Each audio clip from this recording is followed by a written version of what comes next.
Hey everybody, it's me again, Lila Cat. All right, and it is the February 6th, 2020 entry for this episode. Um, yeah, so let's get started. This morning, the head maintenance guy was here, so I took him through the whole building, pointing out all the stuff that's wrong. Told him the alarm went off last night, and the elevators were shut down, and the lights were off in the stairwell, so I couldn't get down the stairs, and the lights on my floor were flashing, but not on the 18th or the 16th floor, and blah, blah, blah, blah, blah. Vienna sausages are $7 a box. Why do they smell boxed that way? That's so weird. What? Sorry. Just go ahead and fix that. That's too funny. $7 a box at Safeway, blah, blah, blah, until he abruptly stops blabbing while starting some new coffee, then turns and heads to the bathroom. A minute later, he comes out of the bathroom, sighs, and sits down at his desk. Jesus fucking Christ. See, now sometimes I think, right? So here's the thing. I don't think I was actually supposed to be in the dark for this. I think I was supposed to have had a profile in wherever this is going on. And I would have been abreast, or like at least have been privy to the stuff that people were talking about or what was going on. And the things that he's talking about going on in the building are actually just like metaphorically speaking about stuff that I should have known and understood what he's talking about. I mean, there is the point of maybe he is just like the kind of person that rambles on and tells like all sorts of stuff. But there's just this part of me, like I said, that I feel like that's not actually the case. But whatever. Moving on. Last night the fire alarm did go off, that's true. It happened while he was in the shower. For 10 or 15 minutes it went off. I know because I was making pizza at the time, so I was watching the clock. He came out of the shower not long after I took the pizza out of the oven and started freaking out about the alarm. It wasn't just the faint din of the binging alarm. It was full-fledged the voice on the loudspeaker announcing that we should get out of the building. Okay, now, pay attention from here. Let's start over at the beginning. He darts out of the bathroom, freaking out about the alarm. He sticks his head out the door but doesn't see anything except the loud ass alarm and the bright flashing light.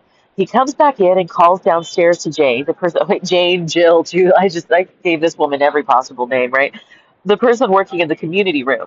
As he is on the phone with her, a neighbor knocks on the door. She is asking about the floor that this alleged fire is on and whether it's a legit fire.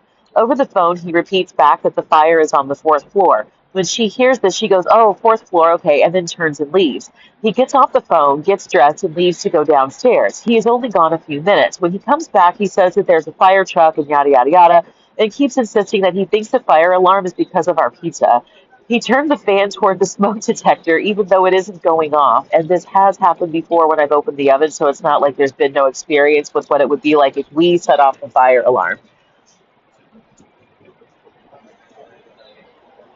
Then, after he comes upstairs, he tries to insist on leaving the door open to air out the apartment, even though it's hella loud. So I immediately nip that shit in the bud. He is concerned because our floor is the only one that the light is going off in the hallway. That is his evidence that our apartment is the source of the fire. I get up to cut the pizza and make my plate. There is one can of soda left and a 2 liter that was put in the fridge earlier. I ask if he wants the can.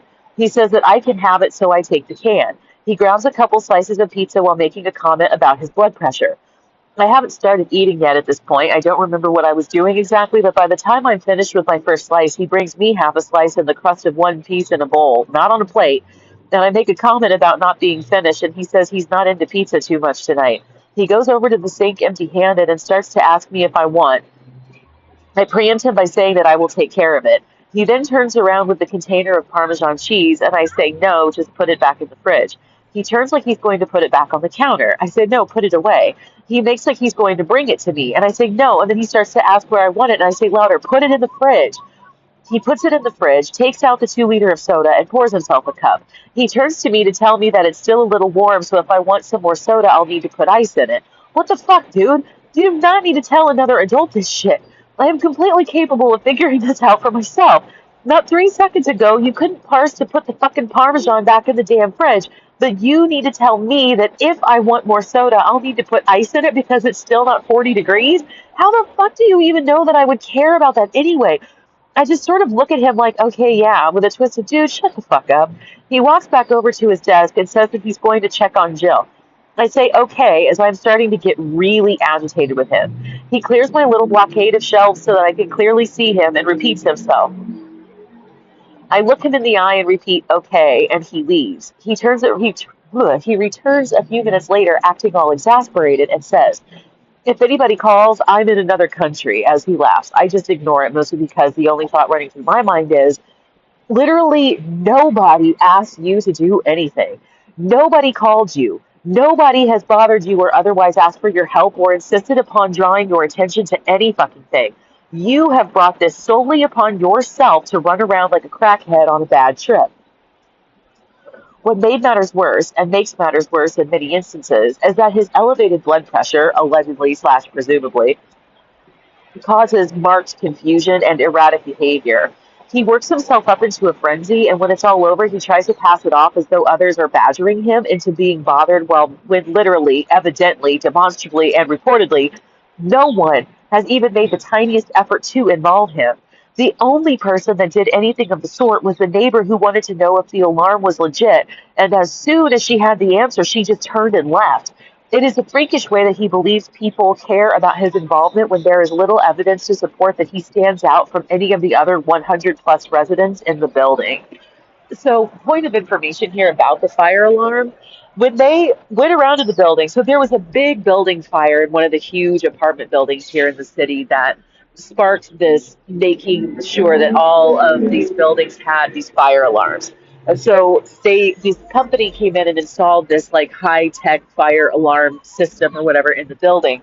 But something that they did towards one of the bottom floors, like near the trash chute or something, it was a little too sensitive or it was too close to the trash chute. So every once in a while, when someone would throw their trash down, if it banged against the chute just right, it would set off the fire alarm. And so we forever had false alarms. And it was so loud. And then it was like, the break in to the thing with the like, there is a fire in the building. Please exit the building. Taking the stairs. Do not use the elevators. There has been a fire in the building. Blah, blah, blah, right? Really super irritating. But there was never actually a fire. So after a while, it started being this cry wolf problem that, like, the fire alarm's going off. Do we actually need to exit the building, or is it just another false alarm? And after about, like, I'm serious, like at least a dozen of these, they finally sent somebody to track down the source of why there were so many false alarms and fixed it. Um, but yeah, that was a really irritating time to be alive. That poor maintenance guy. I don't even believe it was the head of maintenance. It was probably just some maintenance guy that he's never seen before. He's the Karen of this building. I've worked enough customer service jobs to know that he's like that regular customer who probably believes they are beloved by the staff at their favorite establishment, where everyone looks forward to their daily appearance, but the staff is on guard to get them over with, have identified their cars, strategized the best way to get them in and out as quickly as possible, and draw straws for who has to take their order. They're probably in a morning huddle at the maintenance bay, like, someone has to go over to check on the Leo work building this morning because of the fire alarm last night.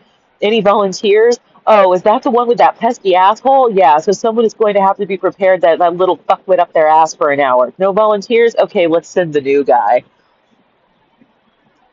This is a perfect example of what sets NPD apart from other personality disorders. As Dr. Grande summed it up in one of his videos, people with NPD don't suffer from the disorder. The people around them that interact with them do. It differs from pretty much all other mental illnesses in this way. One of the hallmarks for diagnosing any mental disorder is pretty obvious and straightforward. It impacts one's own ability to function day to day, especially in work or social situations. People who are depressed are unmotivated and may not want to get out of bed. They suffer. People with anxiety may not assert themselves as much as they should, and they suffer. People with OCD know that they have odd impulsive fixations that impede their daily functioning. They suffer. Psychopaths commit crimes and end up in prison. They suffer. Narcissists are blissfully oblivious to their disorder. They may also suffer from depression or anxiety or other maladies that get them to a counselor. Perhaps marriage spats get them into couples therapy, or the loss of a job makes them depressed enough to seek help. But the reason why narcissism itself is rarely the reason someone afflicted with it seeks counseling is because they truly deeply feel like there is absolutely nothing wrong. It's like someone who is clearly drunk who thinks they are still sober enough to drive. It's obvious to everyone else that there is something clearly amiss, but good luck wrestling the keys away from them without getting hurt. The thing about narcissists is that conventional wisdom and techniques of handling difficult people just don't work because they just don't apply. Take this tweet from John Cena, for instance. Oh, that help versus change tweet. Cool. That's so awesome of me that I didn't. So never mind. Unless somebody wants to dig back through 5 years of tweets from John Cena. All right. Anyway, oh, here we go. The best way to help a narcissist is to attempt to change their behavior by calling them out on their bullshit. The trick is that as soon as you engage in this seemingly self centered behavior, the narcissist can retort that you are just being full of yourself. And because of the colloquialisms like the tweet above, most other people will argue with them just on surface evidence alone. My girlfriend is always trying to change me. Yeah, she's such a bitch. Look at the scenario above. If I had finally snapped and told him to just sit the fuck down, relax, and stop thinking that he needs to insert himself into every fucking thing that happens, and then complain about being run ragged by other people who have never even made a move in his direction, would it actually be unseemly? Or would you agree that his behavior was unbecoming of proper functioning? Again, the only way to help a narcissist is to attempt to change them. The best way to help yourself is to just get the hell away from them.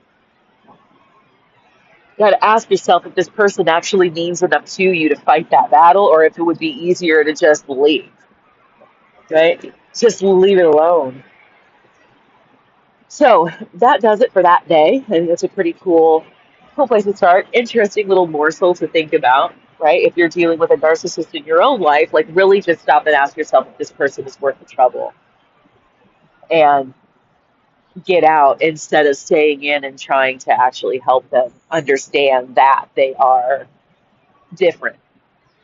Because one of the things that is problematic about narcissistic personality disorder is it naturally and it necessarily involves that anosognosia of self-awareness.